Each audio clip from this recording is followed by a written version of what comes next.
Hi, this is Linderka from the Earthen Ring, and I've been playing WoW for about 3 years, and I do have all of the healing classes, but by far the Priest is the most challenging and the most rewarding. The first tune I ever leveled to 80 was a Priest, but I was ignorant as to the play style, and I eventually gave it to my husband to play. And I wanted to regain the love for my first tune, so I recreated her. At first, her name was Dr. Quinn, but I realized I was even better than the original Dr. Quinn, so I did a name change. And I have 27 days, 9 hours played on my priest, with 16 days and 13 hours at 80. So she is a fairly new tune, but by far the best. She was a blood elf and is now a forsaken priest, but by far the undead are superior in every way. We are drop dead sexy.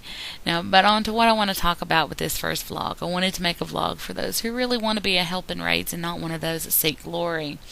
Now, I love being needed in raids and getting to do what my class was designed to do, and I wish we could do that better, but with the game mechanics as they are now, it's just not going to happen at this moment.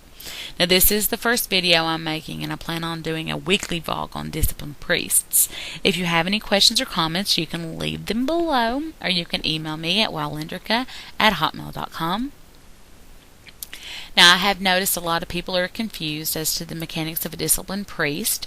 Disciplined priest used to be amazing for tank heals, but now disciplined priests lack the oomph needed for tank heals. We just don't have the numbers to keep an 80,000 health target alive. It's just not going to happen. Now, playing a priest is a big decision, saying that you will never be at the top of a healing meter.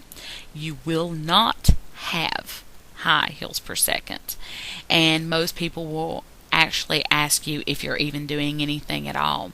Now, most players will use recount or some sort of meter to gauge their awesomeness. But they do not add in the absorption mod for their meter. And just in case that happens, you can always download it yourself from any of the other clients, so that way you can kind of gauge where your heals are for yourself, and you can also kind of defend yourself when people say, oh, you're not doing enough. Show them your absorbs, and that's enough usually to quiet them down a little bit. Now, just in absorbs, a disciplined priest will most of the time out-heal most classes, and most healers heal damage, while disciplined priests prevent damage with the use of our shields and our quick reflexes. We can be the make or the break of a raid group.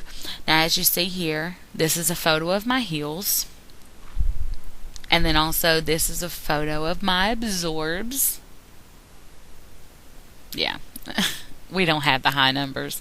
But if you add in both the absorbs and the heals, we do pretty good. And now, of course, this screenshots, they were taken in a 5-man, Oculus to be exact.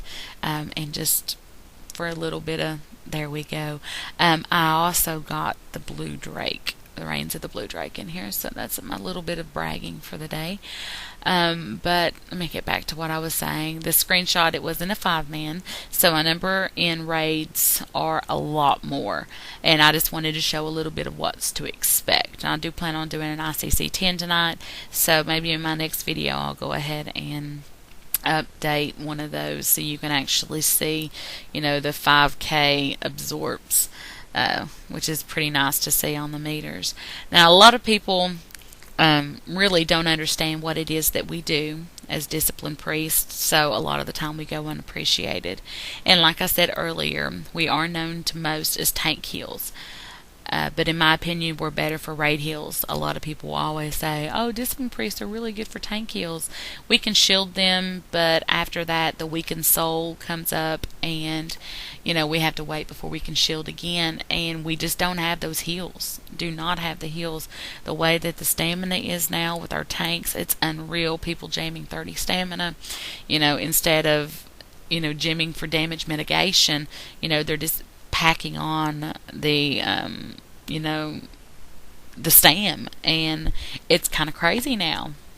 We actually have a tank in my guild who is a bear tank, and I have seen his health go up to way over 130k health. That's unreal to me. And, the most that I could probably get off of a flash heal, even at a crit, maybe, 10, 11K. And, that's about it. So we're not really that great for tank heals right now. But hopefully in Kata, they'll reconstruct this and we'll be a little bit better. But as I was saying, I do believe that we are better for raid heals. And the reason I say that is because we can cast shields on multiple targets. And in most raids, if the raids are done correctly, the raid usually doesn't take much damage. So, we can just throw out a power word shield here or there and keep people pretty much topped off. Now, just a little bit of a bragging thing here. I have single healed the Sarfang encounter in ICC 10-man. But in order to do that, it takes a lot of raid awareness. So don't go into a pug and tell them that you can single heal it. As we know, pugs do not have raid awareness. They have no idea what it is that they are doing.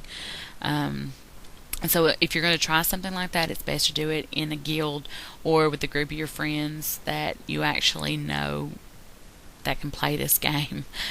Now, what I wanted to accomplish with this first video, I just wanted to make aware what it is that we do and how we do it as disciplined priests. And here is the bottom line. Disciplined priests prevent damage. Bottom line. Easy. We prevent damage. And how we do that is through shields. And if you are a disciplined priest and you do not use power word shield, reroll to holy. Please do us a favor.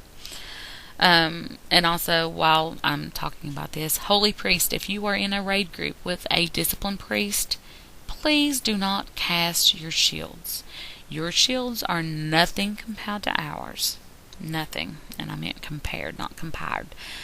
Compared to ours. Do not cast a shield if you are a holy priest.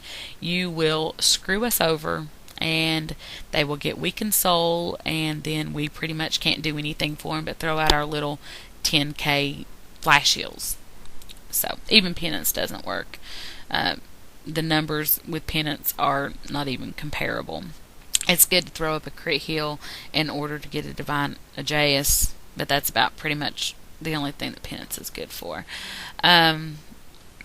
And getting back to what I was saying, now through our crit heals, we cause divine Aegeus, which I just mentioned, which shields the target.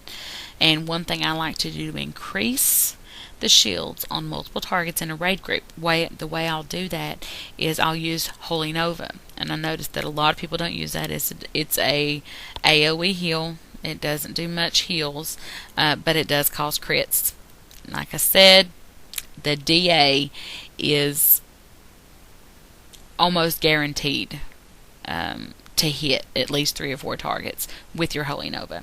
So here's the actual thing of what Divine Aegeus does. So you can take a minute and look at that and make sure that this is something that you do spec into.